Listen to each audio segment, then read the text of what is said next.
എല്ലാവരും സുഖായിരിക്കുന്നു എന്ന് വിചാരിക്കുകയാണ്. അപ്പോൾ ഇന്ന് ഞാൻ വന്നിട്ടുള്ളത് നമുക്ക് വളരെ പെട്ടെന്ന് തയ്യാറാക്കി എടുക്കാൻ പറ്റുന്ന നല്ല ടേസ്റ്റി ആയിട്ടുള്ള അതുപോലെ തന്നെ ഹെൽത്തി ആയിട്ടുള്ള ഒരു സ്നാക്ക് റെസിപ്പി ആയിട്ടാണ് കേട്ടോ. സൂപ്പർ ടേസ്റ്റാണ് ഇത് കഴിക്കാനായിട്ട്.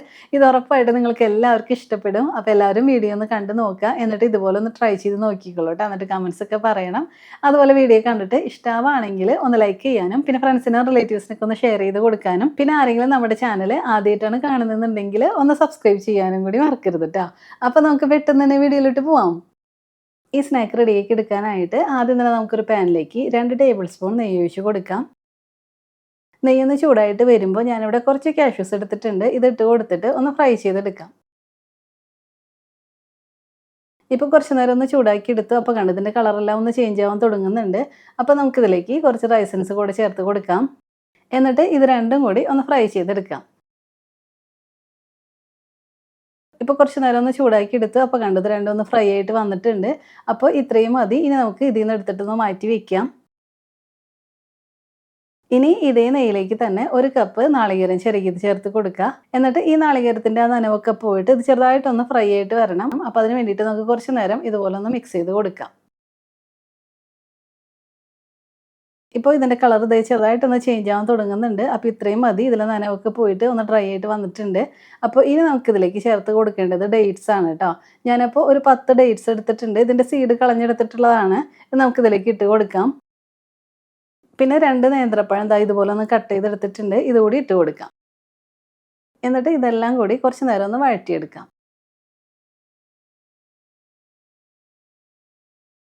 ഇപ്പോൾ കുറച്ച് നേരം നല്ലതുപോലെ ഒന്ന് ചൂടാക്കി എടുത്തു. അപ്പോൾ കണ്ടോ ഇതൊന്ന് വഴന്ന് വന്നിട്ടുണ്ട്. അപ്പോൾ ഇനി നമുക്ക് ഈ പഴമൊക്കെ ഒന്ന് ഉടച്ച് കൊടുക്കണം. അപ്പോൾ ഈ സ്പാച്ചുല വെച്ചിട്ട് തന്നെ പതുക്കെ ഇങ്ങനെ ഒന്ന് പ്രസ് ചെയ്ത് കൊടുത്താൽ മതി കേട്ടോ. നമുക്ക് പെട്ടെന്ന് തന്നെ ഉടഞ്ഞ് കിട്ടും. പിന്നെ ഒരുപാട് അങ്ങനെ ഉടച്ചെടുക്കേണ്ട ആവശ്യമൊന്നുമില്ല കേട്ടോ. ചെറിയ പീസൊക്കെ അതിലുണ്ടായാലും കുഴപ്പമൊന്നുമില്ല. ഇതേപോലെ എല്ലാം ഒന്ന് പതുക്കെ ഒന്ന് ഉടച്ച് കൊടുത്താൽ മതി.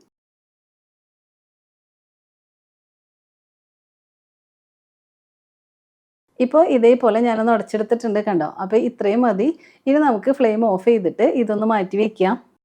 ഇനി ഒരു മിക്സ്ഡ് ജാർ എടുക്കുക. എന്നിട്ട് ഇതിലേക്ക് ഞാനിവിടെ 1 കപ്പ് ഡേറ്റ്സ് ആണ് കേട്ടോ എടുത്തിട്ടുള്ളത്. ഇതും സീഡൊക്കെ കളഞ്ഞെടുത്തിട്ടുള്ളതാണ്. ഇത് നമുക്കിതിലേക്ക് ഇട്ട് കൊടുക്കാം. പിന്നെ 1/4 കപ്പ് വെള്ളം കൂടെ ചേർത്ത് കൊടുക്കാം. എന്നിട്ട് നല്ല പേസ്റ്റ് പോലെ ഇതൊന്ന് അരച്ചെടുക്കണം. അപ്പോൾ അരച്ചെടുക്കാൻ ബുദ്ധിമുട്ട് തോന്നുകയാണെന്നുണ്ടെങ്കിൽ കുറച്ചുകൂടെ വെള്ളം ചേർത്ത് കൊടുത്തിട്ട് അരച്ചെടുക്കുക കേട്ടോ. ഇപ്പോൾ നല്ലതുപോലെ ഞാൻ അതൊന്ന് അരച്ചെടുത്തിട്ടുണ്ട്. അപ്പോൾ കണ്ടു ഇതേപോലെ നല്ല പേസ്റ്റ് പോലെ തന്നെ ആയിട്ട് കിട്ടിയിട്ടുണ്ട്. ഇനി നമുക്ക് ഇതൊന്ന് മാറ്റി വയ്ക്കാം. ഇനി ഈ സ്നാക്കിന് വേണ്ടിയിട്ടുള്ള ബാറ്റർ റെഡിയാക്കി എടുക്കാം. അപ്പോൾ അതിന് വേണ്ടിയിട്ട് ഞാനിവിടെ ഒരു ബൗൾ എടുത്തിട്ടുണ്ട്. ഇതിലേക്ക് 2 കപ്പ് അരിപ്പൊടി ഇട്ട് കൊടുക്കുക. ഞാൻ എടുത്തിട്ടുള്ളത് നമ്മൾ പത്തിരിക്കും ഇടിയപ്പത്തിനൊക്കെ എടുക്കുന്ന പൊടിയാണ് കേട്ടോ. പിന്നെ ഇതിലേക്ക് നമ്മളിപ്പോൾ ഫ്രൈ ചെയ്ത് മാറ്റി വെച്ചിട്ടുണ്ടായിരുന്ന നാളികേരത്തിൻ്റെ പഴത്തിൻ്റെയൊക്കെ ആ മിക്സിൽ ഇത് ചേർത്ത് കൊടുക്കാം.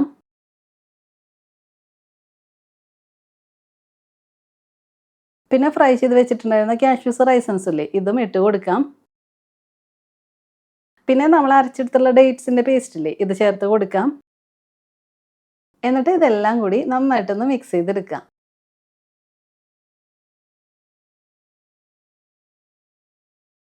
ഇപ്പോൾ ഇതെല്ലാം നന്നായിട്ടൊന്ന് മിക്സ് ചെയ്തെടുത്തിട്ടുണ്ട്. ഇനി ഞാൻ ഇതിലേക്ക് 1 കപ്പ് ശർക്കരപ്പാനി കൂടി ചേർത്ത് കൊടുക്കുന്നുണ്ട്. അപ്പോൾ ഇത് ഓപ്ഷനിലാണ് കേട്ടോ. നിങ്ങൾക്ക് ഇഷ്ടമുണ്ടെങ്കിൽ മാത്രം ചേർത്ത് കൊടുത്താൽ മതി. ഇല്ലയെന്നുണ്ടെങ്കിൽ ഇതിന് പകരമായിട്ട് നമ്മൾ വെള്ളം ചേർത്ത് കൊടുത്ത് മിക്സ് ചെയ്തെടുത്താലും മതി. ഞാനിപ്പോൾ കുറച്ചുകൂടെ മധുരം കൂടുതൽ കിട്ടാൻ വേണ്ടിയിട്ട് ഇത് ചേർത്ത് കൊടുക്കുന്നതേ ഉള്ളൂ. നിങ്ങളിപ്പോൾ ഡേറ്റ്സ് ഒക്കെ ചേർത്ത് കൊടുക്കുന്നതിൻ്റെ പേരിൽ ഒരുപാട് മധുരം വേണ്ടാന്നുണ്ടെങ്കിൽ ഇത് ചേർത്ത് കൊടുക്കേണ്ട ആവശ്യമില്ല കേട്ടോ. അപ്പോൾ ഞാൻ എടുത്തിട്ടുള്ളത് ഒരു 100 ഗ്രാം ശർക്കരയിലേക്ക് 1/2 കപ്പ് വെള്ളം ചേർത്ത് കൊടുത്തിട്ടാണ് ശർക്കരപ്പാനി റെഡിയാക്കി എടുത്തിട്ടുണ്ടായിരുന്നത്. അതാണ് കേട്ടോ ഇപ്പോൾ ഇതിലേക്ക് ചേർത്ത് കൊടുക്കുന്നത്.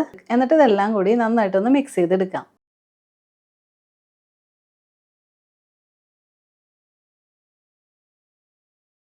ഇപ്പോൾ ഇതെല്ലാം നല്ലതുപോലെ ഒന്ന് മിക്സ് ചെയ്തെടുത്തിട്ടുണ്ട്.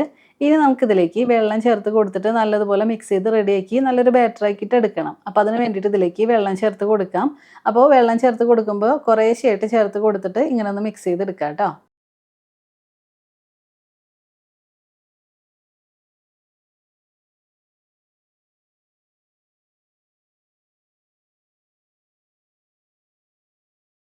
ഇപ്പോൾ കുറേശ്ശെയായിട്ട് വെള്ളം ചേർത്ത് കൊടുത്ത് നന്നായിട്ടൊന്ന് മിക്സ് ചെയ്തെടുത്തിട്ടുണ്ട്. അപ്പോൾ കണ്ടോ നമ്മുടെ ബാറ്റർ നോക്കിയേ ഇപ്പോൾ ഈ ഒരു രീതിയിലാണ് ട്ടോ കിട്ടിയിട്ടുള്ളത്. ഞാനിപ്പോൾ ഇതിലേക്ക് ഇപ്പോൾ ഏകദേശം ഒരു 2.5 കപ്പോളം വെള്ളം ചേർത്ത് കൊടുത്തിട്ടുണ്ട്. പിന്നെ വെള്ളത്തിൻ്റെ അളവ് നമുക്കിപ്പോൾ ശരിക്കും പറയാൻ പറ്റില്ല. കാരണം നമ്മൾ എടുക്കുന്ന പൊടിക്ക് അനുസരിച്ചിട്ട് വ്യത്യാസം വരും. അപ്പോൾ നിങ്ങൾ കുറേശ്ശെ ചേർത്ത് കൊടുത്തിട്ട് മിക്സ് ചെയ്ത് നോക്കുക. അപ്പോൾ ഈ ഒരു രീതിയിൽ വേണം ട്ടോ കിട്ടാനായിട്ട്. ഒരുപാട് അങ്ങനെ ലൂസായിട്ടുള്ള ബാറ്റർ അല്ല കേട്ടോ. കുറച്ച് തിക്കായിട്ടുള്ള ബാറ്റർ വേണം റെഡിയാക്കി എടുക്കാനായിട്ട്. അപ്പോൾ ഇതിപ്പോൾ റെഡിയാണ്. ഇനി നമുക്കിതിലേക്ക് നല്ലൊരു ഫ്ലേവറിന് വേണ്ടിയിട്ട് 1/4 ടീസ്പൂൺ ഏലക്ക പൊടിച്ചത് ചേർത്ത് കൊടുക്കാം. പിന്നെ 1/2 ടീസ്പൂൺ ചെറിയ ജീരകം ചേർത്ത് കൊടുക്കുക. പിന്നെ 1/2 ടീസ്പൂൺ കറുത്ത എള്ള് കൂടി ചേർത്ത് കൊടുക്കുന്നുണ്ട്. ഇനി മധുരമൊക്കെ ബാലൻസ് ചെയ്യാനായിട്ട് 1/4 ടീസ്പൂൺ ഉപ്പിട്ട് കൊടുക്കുക. എന്നിട്ട് ഇതെല്ലാം കൂടി നന്നായിട്ട് ഒന്നുകൂടെ ഒന്ന് മിക്സ് ചെയ്തെടുക്കാം. ഇപ്പോൾ എല്ലാം ദേ നല്ലതുപോലെ മിക്സ് ചെയ്തെടുത്തിട്ടുണ്ട്. അപ്പോൾ ഇത്രയേ ഉള്ളൂ കേട്ടോ. നമ്മുടെ ബാറ്റർ ദേ ഇവിടെ റെഡി ആയിട്ട് കിട്ടിയിട്ടുണ്ട്. അപ്പോൾ ഈ ഒരു കൺസിസ്റ്റൻസിയിൽ വേണം കേട്ടോ നിങ്ങൾ റെഡിയാക്കി എടുക്കാനായിട്ട്. ഒരുപാട് ലൂസായിട്ടുണ്ടെങ്കിൽ നമ്മൾ മാവ് ഒഴിച്ച് കൊടുക്കുമ്പോൾ ലീക്ക് ആവാനുള്ള ചാൻസ് ഒക്കെ ഉണ്ട്. അപ്പോൾ അതിൻ്റെ പേരിൽ നമ്മൾ ബാറ്റർ റെഡിയാക്കി എടുക്കുമ്പോൾ ഇതുപോലെ കുറച്ച് തിക്കായിട്ടുള്ള ബാറ്റർ ആക്കിയിട്ട് റെഡിയാക്കി എടുക്കുക കേട്ടോ. അപ്പോൾ ഇതിപ്പോൾ റെഡിയാണ്. ഇനി ഇതൊന്ന് മാറ്റി വയ്ക്കാം.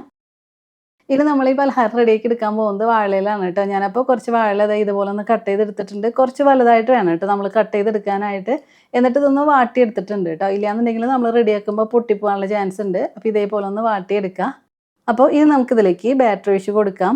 അതെങ്ങനെയാണെന്ന് വെച്ചാൽ ഈ വാഴ ഇതേപോലെ ഇങ്ങനെ സെൻറ്ററിലായിട്ട് ഇങ്ങനെ മടക്കി കൊടുക്കുക. എന്നിട്ട് 2 സൈഡിൽ നിന്ന് നമ്മൾ ഇതേപോലെ ഇങ്ങനെ ചുരുട്ടി കൊടുക്കില്ലേ, അതേപോലെ ഇങ്ങനെ ഒന്ന് ചെയ്തെടുക്കുക. അപ്പോൾ കണ്ടോ, ഇങ്ങനെ നമുക്ക് കുറച്ച് സ്പേസ് ആയിട്ട് ഇതേപോലെ ഇങ്ങനെ കിട്ടും. അപ്പോൾ ഇനി ഇതിൻ്റെ അകത്തേക്ക് നമുക്ക് മാവ് ഒഴിച്ച് കൊടുക്കാം. ഒരുപാട് അങ്ങനെ നിറച്ചൊഴിച്ച് കൊടുക്കരുത്. ഒരു 1/4 ഭാഗത്തോളമൊക്കെ ഒഴിച്ച് കൊടുത്താൽ മതി. ഇനി ഇതിൻ്റെ മുകളിലായിട്ട് നമ്മൾ ഫ്രൈ ചെയ്തെടുത്തിട്ടുണ്ടായിരുന്ന നാളികേരത്തിൻ്റെ പഴത്തിൻ്റെയൊക്കെ ആ മിക്സില്ലേ, അത് ഞാൻ കുറച്ചൊന്ന് മാറ്റി വെച്ചിട്ടുണ്ടായിരുന്നു. അത് നമുക്ക് ഇതിലേക്ക് ഇട്ട് കൊടുക്കാം. അത് വേണമെന്നുണ്ടെങ്കിൽ മാത്രം ഇങ്ങനെ ചെയ്തെടുത്താൽ മതി കേട്ടോ. ഇല്ലെങ്കിലും കുഴപ്പമൊന്നുമില്ല, കാരണം മാവിൻ്റെ അകത്തൊക്കെ ഇതുള്ളതാണല്ലോ. അപ്പോൾ ഇനി നമുക്കിതൊന്ന് കെട്ടിയെടുക്കണം. അപ്പോൾ അതിന് വേണ്ടിയിട്ട് ഞാൻ വാഴയുടെ തന്നെ നാരാണ് കേട്ടോ എടുത്തിട്ടുള്ളത്. അപ്പോൾ അത് വെച്ചിട്ട് ഇതെല്ലാം കൂടി ഇങ്ങനെ കൂട്ടി പിടിച്ചിട്ട് നമുക്കൊന്ന് കെട്ടിയെടുക്കാം. കണ്ടോ, ഇതേപോലെ ഒന്ന് ചെയ്തെടുത്താൽ മതി. വളരെ സിമ്പിളാണ് കേട്ടോ ഇത് ചെയ്തെടുക്കാനായിട്ട്. അപ്പോൾ നമുക്കൊരു കിഴിയുടെയൊക്കെ ഷേപ്പിൽ കിട്ടും. പിന്നെ ഈ ഒരു സ്നാക്കിന് പ്രത്യേകിച്ച് അങ്ങനെ ഒരു ഷേപ്പൊന്നും ഉണ്ടാവില്ല കേട്ടോ. നമ്മൾ എങ്ങനെ കെട്ടിയെടുക്കുന്നത് ആ ഒരു ഷേപ്പിലായിരിക്കും നമുക്കിത് റെഡി ആയിട്ട് കിട്ടുക. പിന്നെ ഇതിൻ്റെ 2 സൈഡ് നമ്മളിങ്ങനെ മടക്കിയൊക്കെ വെച്ചേക്കുന്നതിൻ്റെ പേരിൽ ഒട്ടും ലീക്ക് ആവില്ല. അപ്പോൾ കണ്ടോ, ഈ ഒരു രീതിയിൽ ഒന്ന് റെഡിയാക്കി എടുക്കാം. അപ്പോൾ ഇതുപോലെ തന്നെ നമുക്ക് ബാക്കിയുള്ളതെല്ലാം മാവ് ഫില്ല് ചെയ്തെടുക്കാം.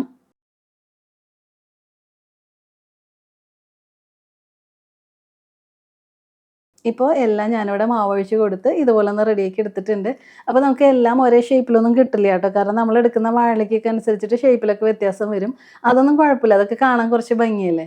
അപ്പോൾ ഇനി നമുക്ക് ഇതൊന്ന് സ്റ്റീം ചെയ്തെടുക്കാം. അതിന് വേണ്ടിയിട്ട് ഞാൻ ഇതൊരു സ്റ്റീമറിലേക്ക് കുറച്ച് വെള്ളം ഒഴിച്ച് കൊടുത്തിട്ട് നന്നായിട്ടൊന്ന് ചൂടാക്കി എടുത്തിട്ടുണ്ട്.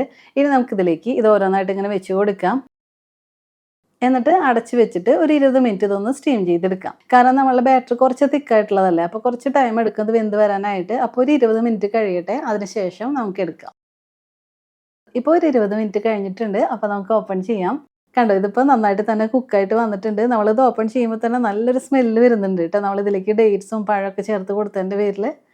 അപ്പോൾ ഇനി നമുക്ക് കുറച്ച് നേരം ഇത് ചൂട് പോകാനായിട്ട് മാറ്റി വയ്ക്കാം. ചൂട് പോയതിന് ശേഷം നമുക്ക് എടുക്കാം. ഇപ്പോൾ ഇതിൻ്റെ ചൂടെല്ലാം പോയിട്ടുണ്ട്. അപ്പോൾ ഇനി നമുക്ക് നോക്കാം അല്ലേ. കണ്ടോ, നല്ലതുപോലെ തന്നെ നമുക്ക് റെഡി ആയിട്ട് വന്നിട്ടുണ്ട്. അപ്പോൾ ഇത്രയേ ഉള്ളൂ. നമുക്ക് വളരെ പെട്ടെന്ന് തയ്യാറാക്കി എടുക്കാൻ പറ്റുന്ന നല്ല ടേസ്റ്റി ആയിട്ടുള്ളൊരു പലഹാരമാണ്. നമ്മളിതിനകത്തേക്ക് ആ പഴം ഡേറ്റ്സ് ഒക്കെ ഇങ്ങനെ ഇട്ട് കൊടുത്തതിൻ്റെയൊക്കെ പേരിൽ അതൊക്കെ ഇങ്ങനെ കടിക്കാൻ കിട്ടുമ്പോൾ സൂപ്പർ ടേസ്റ്റാണ് കേട്ടോ. ഇത് ഉറപ്പായിട്ട് നിങ്ങൾക്ക് എല്ലാവർക്കും ഇഷ്ടപ്പെടും. നല്ല ഹെൽത്തി ആയിട്ടുള്ളൊരു സ്നാക്കാണ്. അപ്പോൾ എല്ലാവരും ഇതുപോലെ ഒന്ന് ട്രൈ ചെയ്ത് നോക്കുക. എന്നിട്ട് കമൻസ് ഒക്കെ പറയണം. അതുപോലെ വീഡിയോ കണ്ടിട്ട് ഇഷ്ടമായിട്ടുണ്ടെങ്കിൽ ഒന്ന് ലൈക്ക് ചെയ്യാനും പിന്നെ ഫ്രണ്ട്സിനും റിലേറ്റീവ്സിനൊക്കെ ഒന്ന് ഷെയർ ചെയ്ത് കൊടുക്കാനും പിന്നെ ആരെങ്കിലും നമ്മുടെ ചാനൽ ആദ്യമായിട്ടാണ് കാണുന്നതെന്നുണ്ടെങ്കിൽ ഒന്ന് സബ്സ്ക്രൈബ് ചെയ്യാനും കൂടി മറക്കരുത് കേട്ടോ. അപ്പോൾ ഇനി നമുക്ക് ഇതിലും ടേസ്റ്റി ആയിട്ടുള്ള മറ്റു റെസിപ്പി ആയിട്ട് കാണാം. അതുവരെ എല്ലാവർക്കും താങ്ക് യു.